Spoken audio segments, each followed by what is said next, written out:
What if a brush with death didn't just change your life, but it completely rewired how you think about marketing, storytelling, and really what it means to build a brand that actually matters? My guest today has produced over 10,000 events and broadcasts, worked with Fortune 500 companies and nonprofits around the world, and he discovered the greatest marketing strategy in history through the most unlikely of circumstances. Stay tuned. This one goes deep. Welcome to the Amble and Iron podcast. We're on a mission to introduce you to the innovative minds that are shaping the future of business. Today, I'm joined by Bill Dolan, Emmy nominated creative director, founder of Spirit Media, author of The Seven Disciplines of Relationship Marketing, and a man who literally came back from the dead with a completely new perspective on how business and communication actually works. Bill, welcome to the Amble and Iron. Joe, it's great to be here. Great to be here. Well, you've got a great story, and there's only one you in the world. Tell us a little bit about yourself and how your incredible event impacts your life and the way you look at life and business today. Well, the short version is that I grew up in television. I mean, I started right in the middle of college. Before I even finished college, I got an internship at the ABC affiliate, and I was very blessed to become one of the youngest major market directors in the country. And it was really through that experience that I was mentored by great creatives, great agencies, great producers, directors, talent around the world. And it really set a foundation for me that not only led to a career in live television, but launched our agency, Spirit Media. Wow. Okay. So give us the quick, the skinny on Spirit Media. What problem are you solving for businesses? Well, I think we're solving a problem that's been around for ages. And ultimately it's this. Most people do not know how to tell their own story. We know how to sell stuff. We try to have transactions. We have to figure out what are those pitches necessary to move people down the buying journey and the selling journey. But at the heart of it, and I believe this is at the heart of great organizations and great brands, is that they're rooted in a story that says, why are we here? What is it we're trying to accomplish? What difference are we making in the world? And what difference can we make in your world?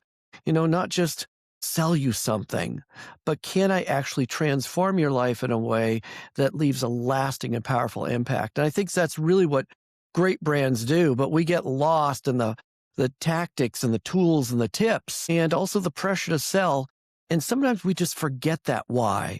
And we help them remember it, share it, and hopefully build bigger, more profitable organizations with it. Wow. That's cool. And I love that. So take us back to January 28th, 1999. You're on a flight to Nashville. Something extraordinary happens. How did that experience reshape how you think about communication, life, business, marketing, what it means to build something that truly matters? Well, just so you know, I was on that flight because I had worked really hard, married my high school sweetheart. We had 5 children.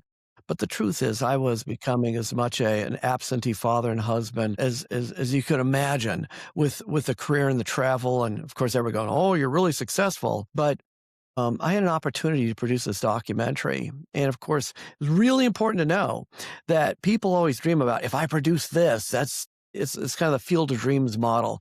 They'll come, I'll get rich, I'll get famous, something good will happen, the world will be better, I'll be richer. It's not that. Production has to be combined with distribution. You need to have a known market and a means by which you're going to get that to market.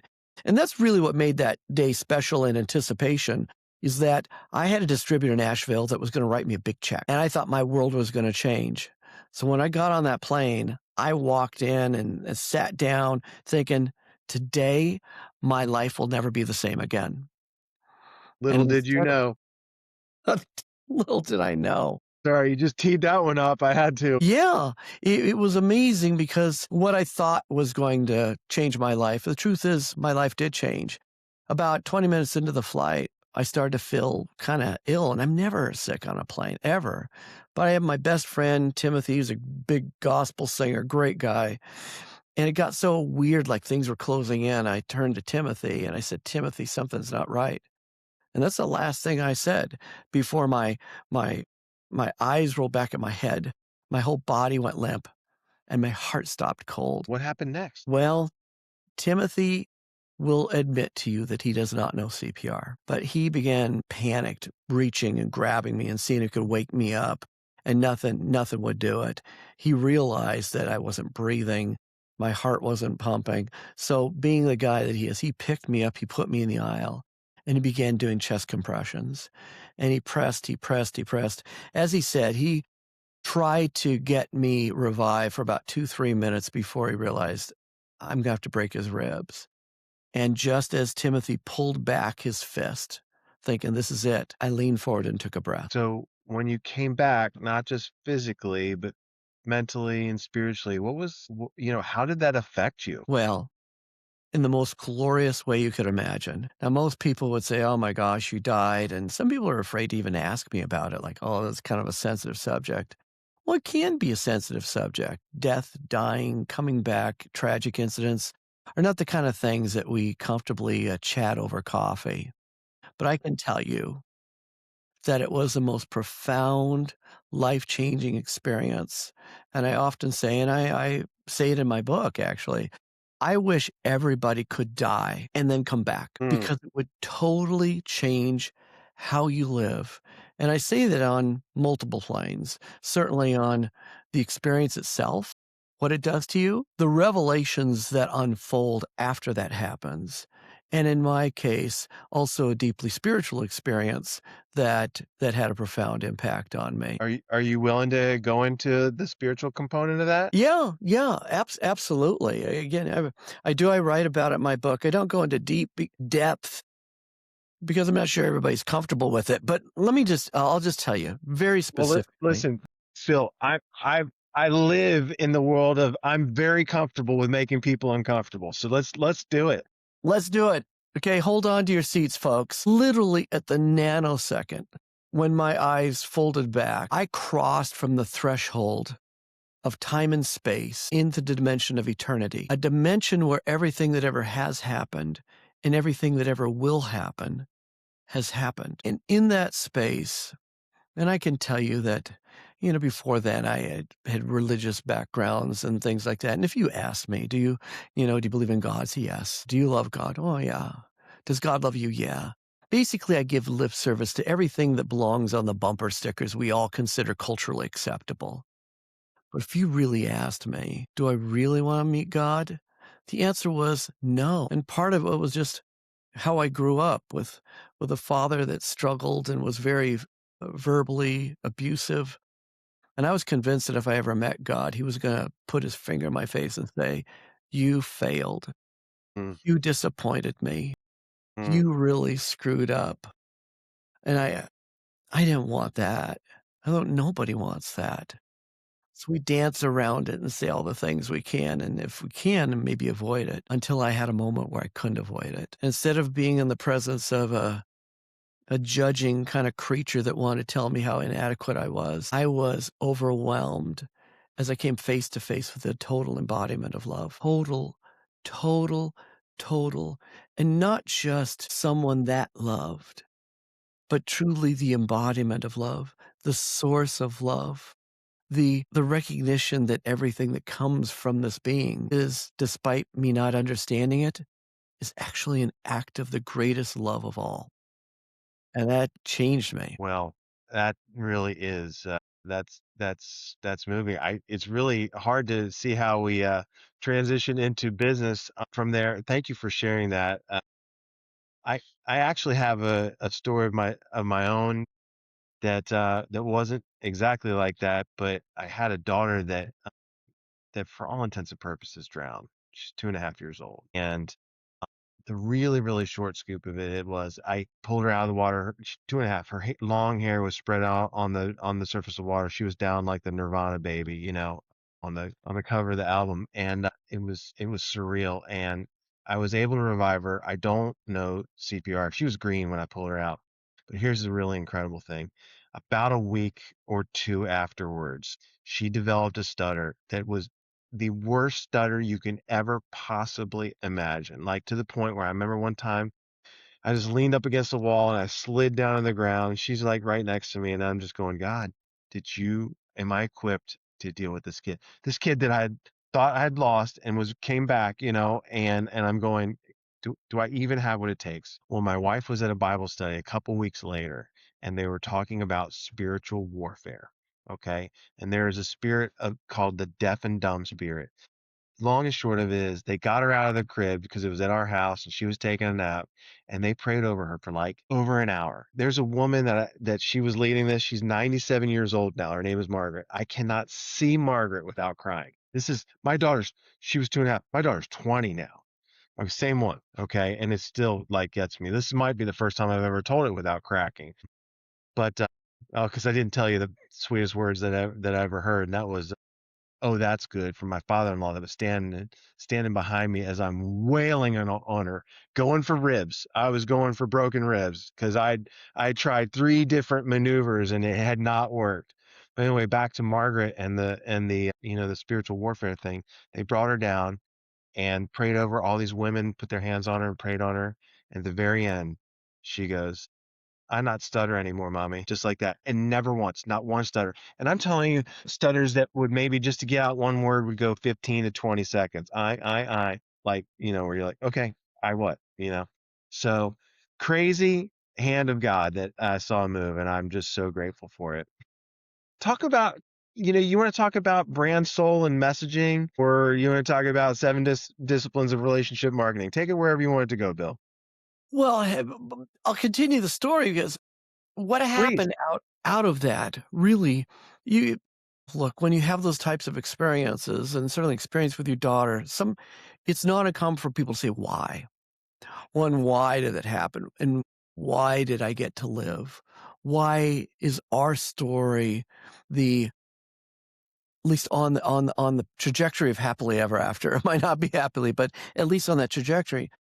And I ended up just deciding I wanna research, I wanna look at it's kinda like if you've read a great book and you say, "Oh, let's watch the movie." You've watched the movie, now you wanna read the book. I'd come face to face with the creator of the universe, and I had all through college, I'd studied the great philosophers and different faiths and different things like that, but I really wanted to know who Jesus was. Mhm. And so what I did was I went back to the 4 classic gospels and read them through in chronological order. Not gospel to Okay. gospel, but actually the life of Christ in chronological order, because I wanted to know, who is this person? What did he say? What did he do? When did he do it? What was the order? Blah, blah, blah. I just was really dissecting all this. And Yeah. as I was trying to get greater understanding, it just jumped off the pages. And I witnessed not only this incredible act of love, this brilliant communicator, this brilliant leader, but I was actually looking at the greatest marketing plan in history. And as I started to dissect it, and I literally was doing like reverse engineering it, then it was the revelation got bigger. I get chills even as I say it. This isn't just a marketing plan. This is the template for creating a movement. It is literally changes cultures. It changes people from the inside out. And it does it from a perspective of not about transaction, but someone who loves us so much that wants to transform us and help us realize the fullness of our destiny. And so when someone in business says, "Can you help me?" The answer is yes. I don't just want to solve a problem. I want to help deliver to you a level of fulfillment and completeness that lets you know that, yeah, I appreciate the business, but by the way, you're worthy to be loved and respected and honored.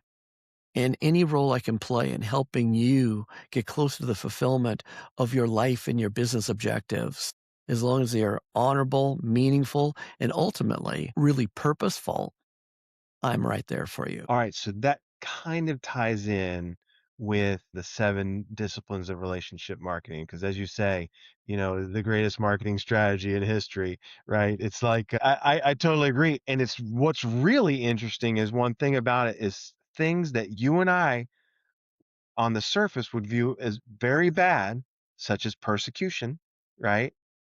Created the spreading of it, right? Because they had to flee, right? And as these people were fleeing, they're spreading the message further and further. Actually, continued the message of the gospel to the four corners of the of the earth.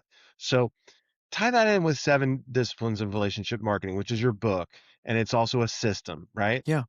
Well, it really comes down to a really important point. There's a big difference between bad and hard. Right. Hard isn't bad.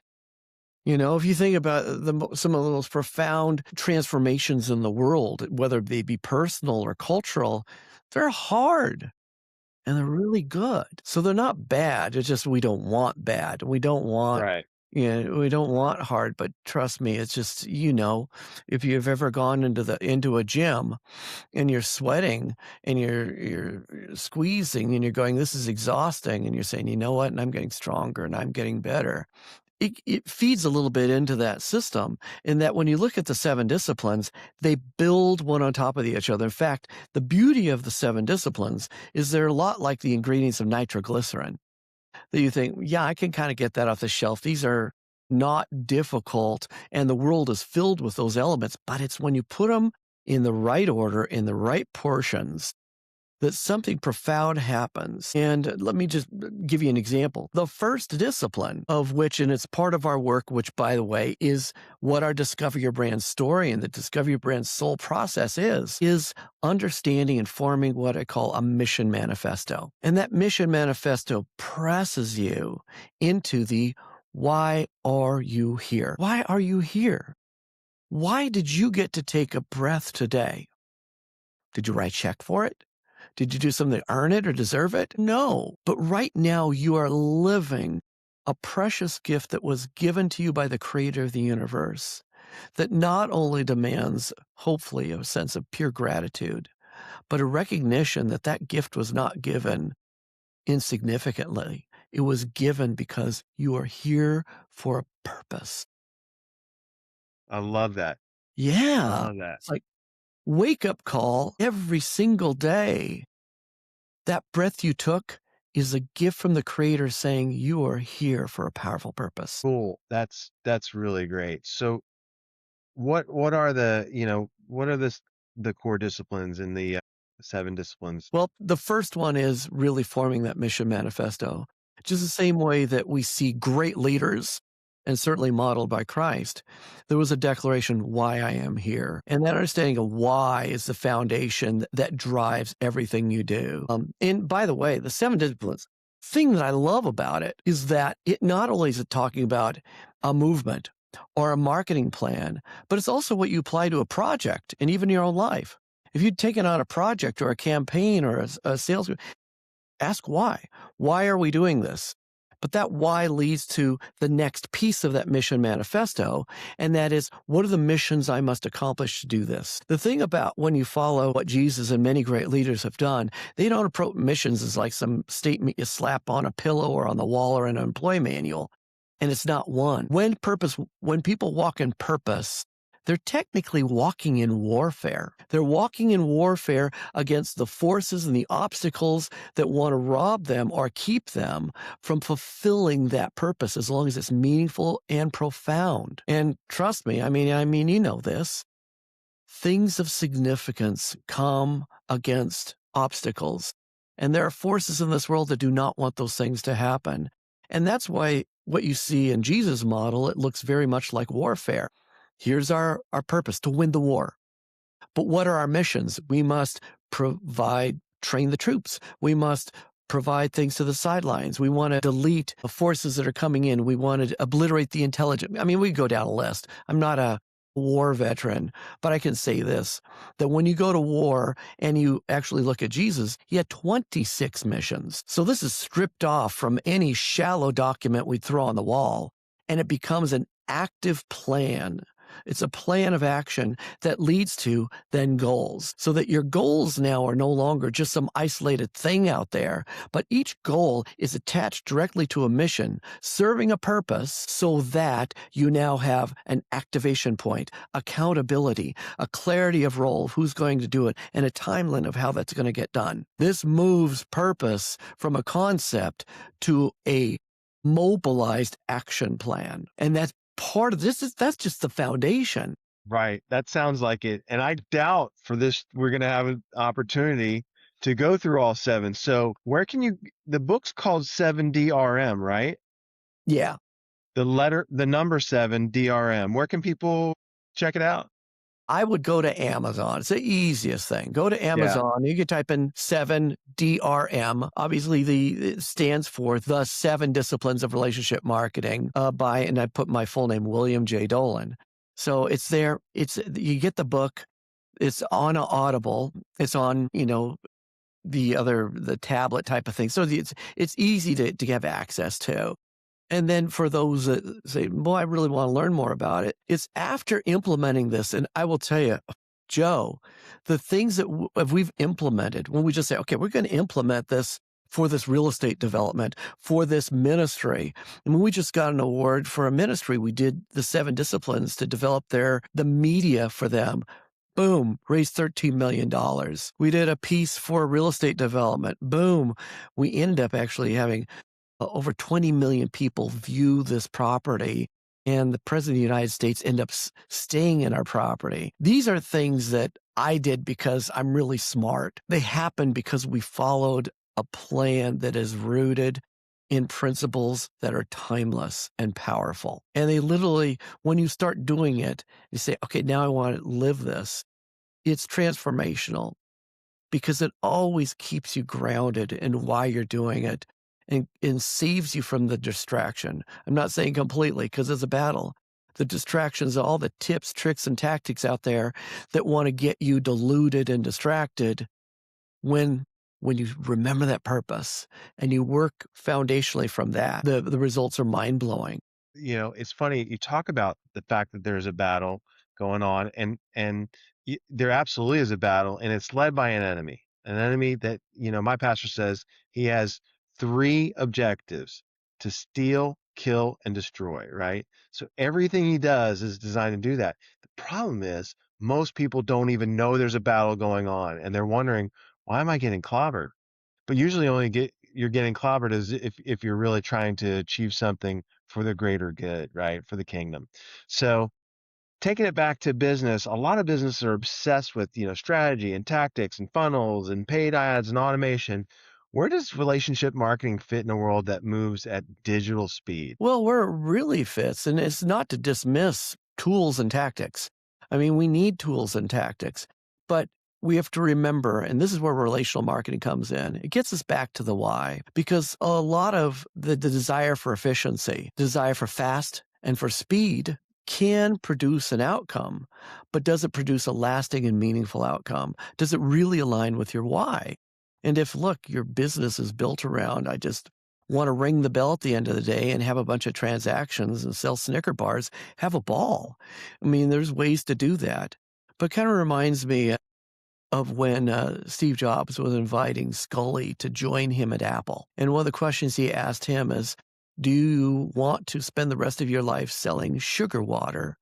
Or would you like to join me and change the world? And I think for those leaders that recognize that I won't be satisfied selling sugar water. Oh, yeah, I can make a mint. I can be famous. I can look successful on the outside and do all those things.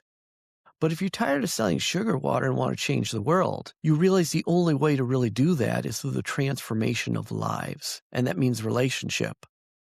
So juxtapose that, let's say, with your spouse. I mean, if you approach that relationship with, I need to make this as efficient and fast and transactional as possible, check the box. You'll get a date, but you won't form a meaningful and lasting relationship. And when we do that to customers, we start treating them like numbers. I think we've not only robbed ourselves of building incredible, profound operations, but we've robbed ourselves of our humanity. We've robbed ourselves of the ultimate reason that makes business rewarding. And that's the ability to serve and have an impact on other lives. And so when we look at those tools, I love them all, but measure them against, are they facilitating the advancement of a meaningful relationship and impact on my customer and my business? Or am I simply finding a way to dehumanize a process for profit? That's really interesting that you bring that up. We're going to talk about AI for a moment. What I want to share you is what I believe AI, when it's done right, really means. And what it means is the ability to alleviate the menial and increase the meaningful. Because AI is actually how you and I got connected. I don't know if you know it, but, I have automated campaigns that run on email and on LinkedIn. And I was talking to somebody on my last podcast, and they're like, "Well, do you feel like that kind of dehumanizes the connection?" No, not at all, because it's a mechanism that enables me to have that connection. If I spend my entire day clicking connect, connect, connect on LinkedIn and hit send, send, send on emails, I'm never going to have time to connect with people. No, this frees me up from the menial and increases my opportunity for the meaningful. And right here and right now is the meaningful. So, the authentic voice question I think is on a lot of leaders' minds right now. And, what you're building with Brand Soul, and I guess that's a new book that you have coming, right? Discover Your Brand Soul. Yeah. What you're building with that sounds like the playbook that the market needs. So talk about what it takes to lead through all of this change and tell us a little bit about Discover Your Brand Soul. Well, I love the whole discussion of AI and the definition you just shared from, the menial to the meaningful. I 1,000% endorse that. And it reminds me just, for people who would look at any point in that relationship, whether it's the creating awareness to creating knowledge and understanding and buying in and up to the point where someone says, "I want to get in the boat with you." There's ways that we can use AI actually as a gift, a relational gift to remove friction. There's a way that we can do that to accelerate opportunities and points of contact. And keep in mind, look, I come from the television, the advertising world. We understood there's a point at which you create awareness that is not considered impersonal. If you watch a commercial, you drive by a billboard, you see things like that. No one walks by a billboard and says, "Well, those dirt bags, they don't care about me." They might go, I was thinking about that. Thanks for letting me know about that. And so when we use AI and that tool as a service to facilitate the meaningful, that's exactly where we want to be. And measuring that in a way, and I think we're getting more comfortable with the idea that, yes, I'm going to have some automated messages, but this is where the relationship piece comes in. Having a message being automated is not a bad thing, but flooding people with automation that is meaningless and steals their time and steals their value is actually stealing. So if we are using our voice and using our gifting and using these tools as a way of creating relevant solutions to challenges that people are having and creating a gateway to the aspirations that people are pursuing, then I think those tools are great. And that, and this comes back to the Discover Your Brand Soul, is that ultimately relationships, I'll use this as an example, is between two people. It's not necessarily an organization. It still comes down to two things connecting. And to do that in the perfect relationship means that you actually know who you are, what you bring to the table, the values you bring, the things that drive you, your why, your missions, the vision for what you want to accomplish, and the framework around how you will serve. And by the way, second discipline, little clue, is about markets. And where the difference is we're not looking for people that will just buy from us. We're asking a deeper question is who are you called to serve? That's a game changer. So when you know this, now you can know this person. And when your communication goes from I know you and I know your wants, your interests, your needs, your objections, your fears, your frustrations, your deepest fears and ways I can serve you, messaging moves from copy to a love letter. And that is the profound difference the Discover Your Brand Soul process does. And you can bring it to AI. You can bring it to those tools, but ultimately it has to be honest and it has to be authentic. And that's what we teach people how to do. All right, so let's tie all this into your endeavor that you've been involved with for the past 3 decades. Spirit Media, right? You work in cable, internet, social media, AI. What does it look like to lead a creative agency through change at this pace? I mean, what stays constant? I will just say, this is one of the most exciting times in the history of mankind. I Oh, agree. without a doubt. It's exciting and crazy. And where I see the velocity of technology changes and opportunities and things that are happening in the world, the thing that does not change is the desire of every human being to love and be loved. That doesn't change. Nothing about that has changed. What's changed is what the world has tried to convince you that this is a way to get it. I do work with a lot of celebrities and famous people, and the risk is that they see me working with a Barbara Corcoran or a Haley Bieber or a Leanne Rhymes or Alec Baldwin, whatever, and they go, oh, that's the gateway to importance and value and being loved because we want to attach that brand value to us. That also includes when we buy a product. If I buy this product or buy this car or whatever like that, when we attach brands to ourselves, secretly, we're attaching a connection that we believe that we'll be loved and respected more than we already are. And in many Absolutely. cases, the greatest danger is looking in the mirror and struggling with even loving ourselves. And so when you really talk about what is the foundation and what makes me excited is every day we get to tell stories and craft campaigns that are authentic and real and meaningful, that are rooted in understanding really what human nature is, what they desperately want, and how we can deliver it honestly. There's a saying that we use in our agency that great marketing is really about telling the truth exceptionally well. And I when you know that truth about your customer, that forever will thrill me and make me excited. I will do this as long as God will give me breath. I love that. I love that. All right, as we're winding down, if you're talking directly to a founder or sales leader or any type of leader who feels like their message is just getting lost in the market, what's the very first thing you tell them to do? Very first thing I would tell them to do, well, other than, yeah, you want to go to our Discover Your Brand Soul Masterclass. That will be a breakthrough because what it will do, it will take you into that mission manifesto. It's going to remove a lot of the distractions of the world. And when you're focused on the big thing, what is the real big thing?